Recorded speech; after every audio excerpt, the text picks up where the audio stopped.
fait nos savons, nos grandes plaques de savon en barre, comme ceci. Après, je le mets dans la découpe savon.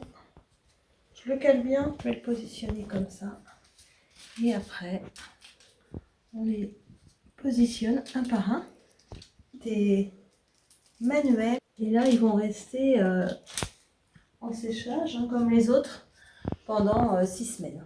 C'est ce qu'on appelle donc la cure du savon. Les ingrédients vont se transformer en savon. Tout est fait à la main. On va avoir la glycérine qui va se former. Donc un nouvel ingrédient qui va s'incorporer naturellement en fait dans le savon. Et la soude va complètement disparaître du savon. Donc là, on a un pourcentage de 8 à 10% de glycérine qui se forme. C'est quand même la partie noble du savon. C'est ce qui permet de bien hydrater la peau. Et ces savons ensuite, après séchage, retourneront à la ferme de Cécile, puisqu'il contient, celui-ci, dans cette formule, donc 20% de lait frais de la ferme de Cécile, qui est en bio et à Plessé. Et si on allait y faire un tour, si on allait rencontrer Cécile, avec plaisir, faire la traite, voir comment elle est installée, voir aussi sa transformation de fromage, tous ces produits, ces yaourts qu'elle fabrique donc à Plessé en Loire-Atlantique. Allez, on y va. C'est parti.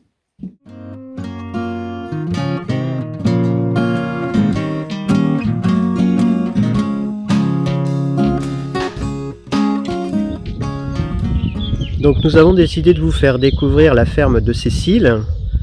Cécile est éleveuse de chèvres de race poitevine. Elle est installée à Plessé. Donc Plessé, on est en Loire-Atlantique, on est limitrophe du Morbihan et de l'Ille-et-Vilaine.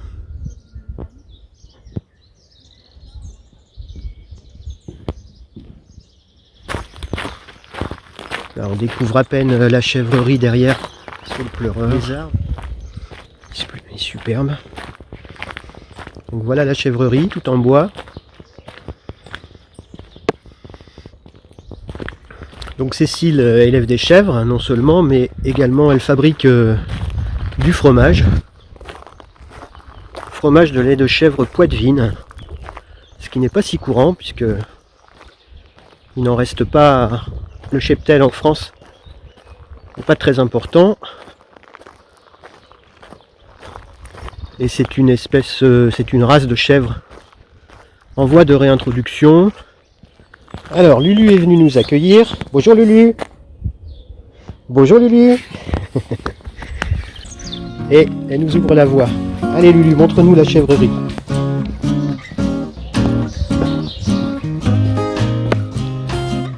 Et voilà les installations. On va entrer à la fromagerie.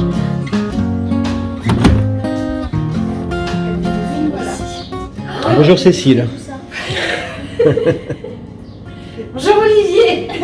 Oui, il me fait presque pleurer. Et Sidonie. Alors on entre dans la fromagerie. Ça, oui, le lactosérum. Donc une fois qu'il y a eu la coagulation, c'est-à-dire entre 15 à 20 heures après, le lait est devenu solide, donc on va retrouver le fromage qui est dessous. Et il en résulte donc de cette coagulation un liquide qu'on appelle le lactosérum ou le petit lait.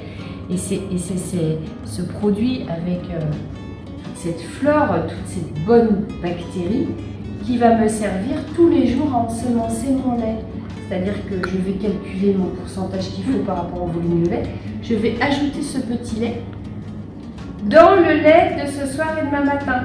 C'est lui qui va lui apporter toutes les bonnes bactéries.